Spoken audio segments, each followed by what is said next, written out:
వార్తా విశేషాల సమాహారం TS24 న్యూస్ కి స్వాగతం. సిరిసిల్ల జిల్లా సాధన కోసం ఉద్యమం ఉధృతం అవుతున్న క్రమంలో Sircilla municipal chairperson Samala Pavani, vice chairman Thoudu కనకయ్యలు రాజీనామాలకు సిద్ధమయ్యారు. వారి బాటలోనే కౌన్సిలర్లు గుండ్లపల్లి పూర్ణచందర్, రిక్కుమల్లి సంపత్, హనుమంత్ నాయక్, అన్నారపు లావణ్యలతో పాటు పలువురు రాజీనామాలకు సిద్ధమవుతున్నారు.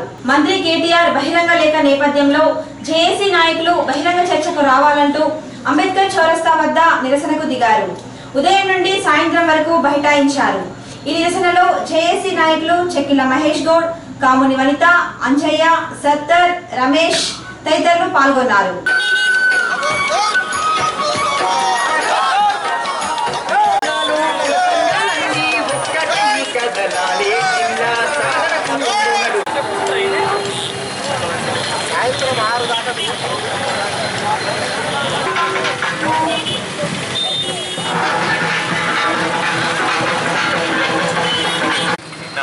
రాష్ట్ర మంత్రివర్యులు కేటీఆర్ గారు ఒక బహిరంగ లేఖను విడుదల చేశారు. శాస్త్రీయ పద్ధతిలో చూస్తే జిల్లా కాదు అని. ఇవాళ సిరిసిల్ల డివిజన్ 9 మండలాలతో చాలా బలంగా ఉన్నటువంటి జిల్లాను ముక్కలుగా చేసింది. ఇవాళ సిద్దిపేట కనీసం తాగడానికి కూడా నీళ్లు లేని సిద్దిపేటను జిల్లాగా చేసి సిరిసిల్ల డివిజన్లో ఉన్నటువంటి 2 మండలాలను సిద్దిపేటలో కలిపితే అది శాస్త్రీయమవుతుందా అశాస్త్రీయమవుతుందా? మరి శాస్త్రీయం గురించి మాట్లాడే ఈ కేటీఆర్ ఇవాళ మేము బహిరంగ చర్చకు పిలుస్తున్నాం. మంత్రి గారు వస్తారా, ఎంపీ వస్తాడా, ఇక్కడ ఉన్న అతని టీఆర్ఎస్ లీడర్లు ఎవరే కానీ, అధికారులు కానీ ఎవరైనా చర్చకు వస్తే దాని గురించి మేము మాట్లాడతాం. శాస్త్రీయత గురించి మాట్లాడతాం, అశాస్త్రీయత గురించి మాట్లాడతాం. అతను అవగాహన లోపంతో మాట్లాడుతుంది తప్ప అతని సిరిసిల్ల మీద ఎటువంటి సానుభూతి కూడా లేదు, ఇవాళ పట్టు లేదు. ఇవాళ ఇంత పెద్ద ఎత్తున ఉద్యమం జరుగుతుంటే అతను ఒక చులుకగానే చూస్తుండు సిరిసిల్ల ప్రాంత ప్రజలను, 9 మండలాల ప్రజలను చాలా గంజిలో ఈగలు తీసి పారేస్తుండు. అతను 20 రోజుల నుండి కనీసం వెనుకకు తిరిగి సిరిసిల్ల ముఖం చూస్తలేడు. ఇక్కడ ఇంత ఉధృతంగా జిల్లా కోసం ఉద్యమం సాగుతుంటే సిరిసిల్లలో ఏం లేదు, ఒక నలుగురే చేస్తుండ్రు, అది ప్రజలలో లేదు అని చెప్పేసి సిరిసిల్లను చాలా హీనంగా చూస్తుండు. అతనే ఇచ్చిన బహిరంగ లేఖకే మేము ఇవాళ ఈ చర్చకు సిద్ధమని మేము ఇక్కడ కూర్చున్నాం. మేము 5 గంటల వరకు మేము కూర్చున్నాం ఇక్కడ. ఈ 5 గంటల వరకు ఏ లీడర్ వచ్చి కేటీఆర్ గారి దానికి ఆ విషయం మాట్లాడతారో దానికి మేము సమాధానం చెప్పడానికి రెడీగా ఉంటాం. అతను ఇచ్చిన లేఖలో కొన్ని ఉన్నాయి, ఆ లేఖకు మేము సమాధానాలు చెప్తాం. సిరిసిల్ల జిల్లా సాధన కోసం అఖిలపక్షం నినదించింది. జిల్లా ఏర్పాటు కోసం నిరసనలు తీవ్రతరం చేసింది జేఏసీ. ఈ రోజున సిరిసిల్ల జిల్లా సాధన జేఏసీ ఆధ్వర్యంలో అంబేద్కర్ చౌరస్తా వద్ద గుమిగూడారు. సిరిసిల్ల జిల్లా ఏర్పాటు విషయంలో మంత్రి కేటీఆర్ ద్రోహం చేశాడని ఆరోపిస్తూ దిష్టిబొమ్మతో శవయాత్ర నిర్వహించేందుకు సిద్ధపడుతున్న క్రమంలో పోలీసులు అడ్డుకున్నారు. నిరసన తెలిపే హక్కును కాలరాస్తున్నారని జేఏసీ నాయకులు పోలీసులతో వాగ్వివాదానికి దిగారు. ఈ క్రమంలో పోలీసులకు నాయకులకు మధ్య తోపులాట జరిగి ఉద్రిక్తతకు దారితీసింది. తోపులాటలో జేఏసీ నాయకులు కంసాల మల్లేశం, అనందాస్ వేణులకు స్వల్ప గాయాలయ్యాయి.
కూడా రేపు బంధువులు పిలుస్తున్నాం. ఏమైనా పేపర్ దళితులపైన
దాడి నుంచి గడిల నుంచి పారదోలినటువంటి చరిత్ర ఈ సిరిసిల్లకు ఉంది. మరి ఆ చరిత్ర పునరావృతం కాకుండా చూసుకోమని చెప్పి ఈ సందర్భంగా దళిత సంఘాల పక్షాన హెచ్చరిస్తూ ఉన్నాము. ఈ రోజు నుంచి దళిత సంఘాలు ముందుండి ఉద్యమం తీసుకెళ్తాయి. దేనికి భయపడే సమస్య లేదు. ప్రాణాలకైనా తెగించి మరి జిల్లా సాధించే దిశగా ముందుకు వస్తామని చెప్పి నీకు దమ్ము ధైర్యం ఉంటే రాజీనామా చేసి రా, పోటీ చేయి, మళ్ళీ గెలువు దమ్ము ఉంటే.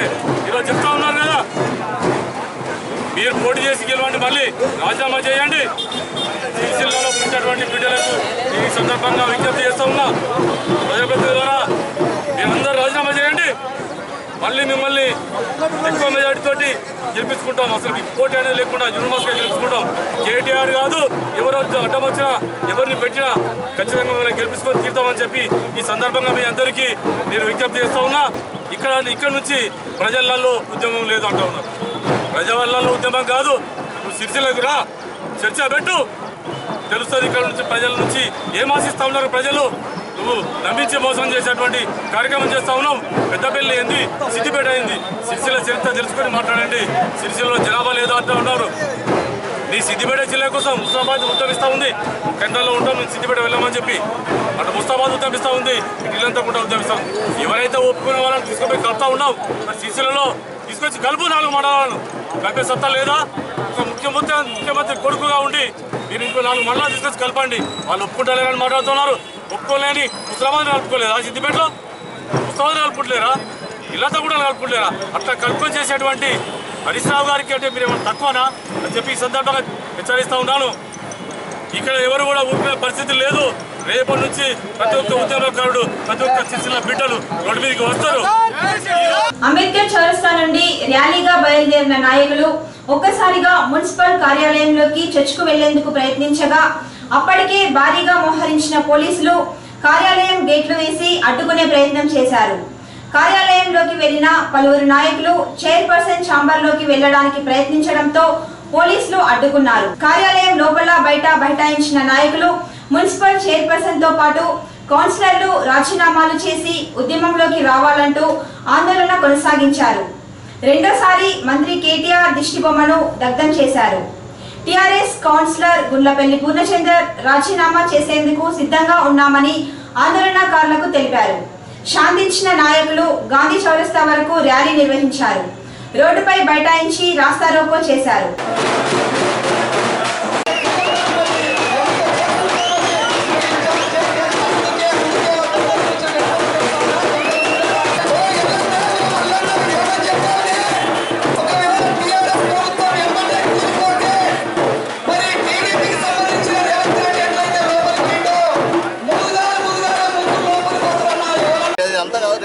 అప్పటికి టైం లేట్ అయిందిన్నా లేట్ అయినా ఉందన్నా ఇవాళ పొద్దున కలిసి మాట్లాడదాం అనుకున్నాం. ఇవాళ 11 వరకు నేను మన మున్సిపల్ ఆఫీస్కి వచ్చినాం. చాంబర్లో కూర్చొని దాని నుంచి ఏ విధంగా చర్చిద్దాం అనేది అందరం కలిసి డిసిషన్ తీసుకుందాం. ఏది తీసుకున్నా కానీ ఏది చేసినా మనం అందరం కూడా దీనికి ఏ విధంగా అయితే మనం చర్య ముందరుకోవాలని చెప్పేసి అనుకొని తీసుకోవాలని చెప్పి చర్చలు తీసుకున్నామని మేము అందరం కూర్చొని చర్చిస్తున్నాం. ఈ సమయంలో మీరు వచ్చారు. ఎందుకంటే ఆల్రెడీ మా డిసిషన్ ఏదో ఒకటి తెలిసిన తర్వాత మీరు వచ్చేవారు.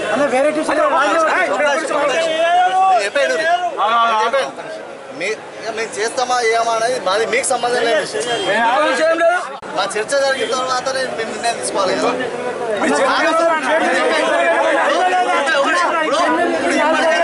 సరే అన్న కార్మికులు సాంక్షల్ని మొత్తం బంద్ పెట్టి వాడల నుంచి గల్లీల నుంచి సందుల నుంచి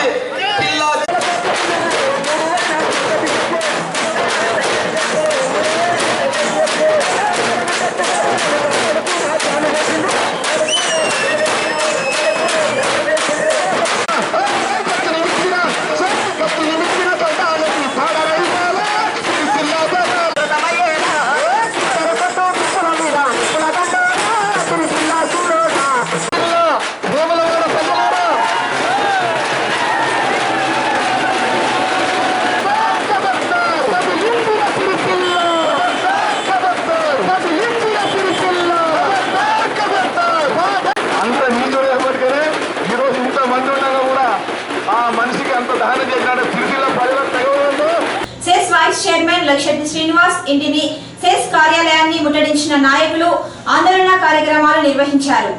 పోలీసులకు ఆందోళనకారులకు మధ్య ఏం జరుగుతుందో తెలియక ఆందోళన పరిస్థితులు నెలకొన్నాయి.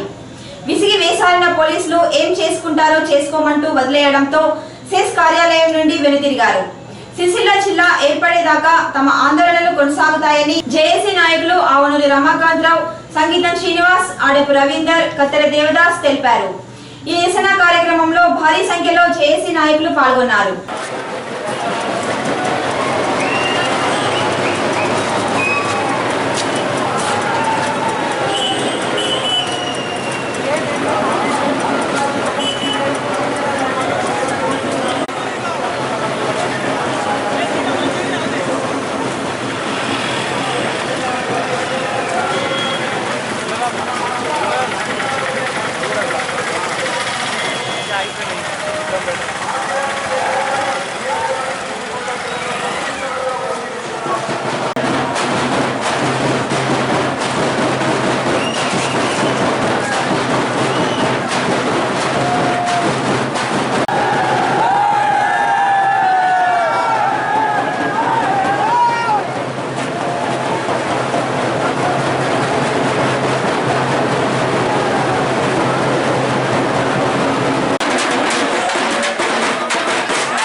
మరి సిరిసిల్ల కౌన్సిలర్లారా మరి సిరిసిల్ల బిడ్డిస్తున్నారు. మరి ఇంకెన్ని రోజులు కేటీఆర్ కేసీఆర్ మీ చెప్పు చేతల్లో ఉంటున్నారని వాళ్ళు అడుగుతా ఉన్నారు. మరి మీరు రాజీనామా చేసి మరి సిరిసిల్ల జిల్లా ఉద్యమంలో భాగస్వాములు కావాల్సిందిగా మా బిడ్డలు అక్కడ ఆఫీసు ఎక్కి వారు నిలదీస్తున్నారు. మీరు రాజీనామా చేయాల్సిందిగా మేము సిరిసిల్ల జిల్లా ఏర్పాటు చేయాలని కోరుతూ వినాయకుడికి వినతి పత్రం సమర్పించిన వైఎస్ఆర్సీపీ నాయకులు ఈ రోజు వైఎస్ఆర్సీపీ ఆధ్వర్యంలో సిరిసిల్ల జిల్లా వినూత్న రీతిలో నిరసన వ్యక్తం చేశారు. సర్దార్ నగర్ లోని గురుకులాశ్రమ సంఘం ప్రతిష్ఠించిన వినాయక మండపంలో వినాయకుడికి వినతి పత్రం అందించి నిరసన తెలిపారు. ఈ సందర్భంగా వైఎస్ఆర్సీపీ జిల్లా నాయకులు జక్కుల యాదగిరి మాట్లాడుతూ ఇప్పటికైనా మంత్రి కేటీఆర్ మనసు మార్చుకొని సిరిసిల్ల జిల్లా ఏర్పాటు చేయాలని డిమాండ్ చేశారు. ఈ కార్యక్రమంలో కౌన్సిలర్ గౌడరాజు, వైఎస్ఆర్సీపీ నాయకులు చొక్కాల రాము, కొంపెల్లి విష్ణు, చింతల రవి, అనిల్, బూర నాగరాజు తదితరులు పాల్గొన్నారు. మండపంలో ఈరోజు సిరిసిల్ల జిల్లా కావాలని కోరికతో అఖిలపక్ష నాయకులు వచ్చి మా గణపతి వద్ద పూజ చేసినారు. అలాగే విఘ్నేశ్వరునికి వినతి పత్రం కూడా ఇచ్చినారు. మాకు మంత్రి గారు మరియు కేసీఆర్ గారు చొరవ తీసుకొని ఈ జిల్లా ఆకాంక్షను నెరవేరుస్తారని ఆ భగవంతుని కోరుకుంటున్నాం. ఈరోజు ఇక్కడ ఈ సర్దార్ నగర్లోని విఘ్నేశ్వరునికి సిరిసిల్ల జిల్లా కావాలని కేసీఆర్కు మరియు కేటీఆర్కు అనే ఒక మనసు మార్చుకొని నిన్న ఇచ్చిన పేపర్లో స్టేట్మెంట్లను ఆయన మనసు మార్చుకొని ఆయన సిరిసిల్ల జిల్లా చేయాల్సిందిగా ఆ గణపతి మహారాజును వేడుకోవడం జరిగింది. బహిరంగ లేఖ రాయడం అది నిజంగా సిరిసిల్ల ప్రజల మనోభావాలను దెబ్బతీసినట్టుగానే మేము భావిస్తున్నాం. నిజంగా ఆయనకు చిత్తశుద్ధి ఉంటే బహిరంగ లేఖ కాదు, బహిరంగంగా సిరిసిల్ల అంబేద్కర్ గారికి వచ్చి ఏది సాధ్యాసాధ్యాలను అందరం మాట్లాడదామని గతంలోనే అఖిలపక్షం చెప్పింది. నిజంగా ఆయనకు చిత్తశుద్ధి ఉంటే సిరిసిల్లలోని అంబేద్కర్ దగ్గరికి వచ్చి బహిరంగ చర్చకు రావాల్సిందిగా మేము ఈరోజు డిమాండ్ చేస్తున్నాం. పొదుపు అభివృద్ధికి బాటలు వేస్తుందని సిరిసిల్ల పౌర సంక్షేమ సమితి అధ్యక్షులు బియ్యంక శ్రీనివాస్ అన్నారు. ఈ రోజు మైత్రి స్వయం సహాయక పొదుపు సంఘం 2వ వార్షిక వేడుకలను నిర్వహించారు. ఈ కార్యక్రమంలో పులి తిరుపతి, గజపింకార్ మల్లాజీ, దొంతుల ప్రతాప్, రాజ శ్రీనివాస్, మిద్దెల గోపి, ఉదయ్, కుస్మ గణేష్ తదితరులు పాల్గొన్నారు.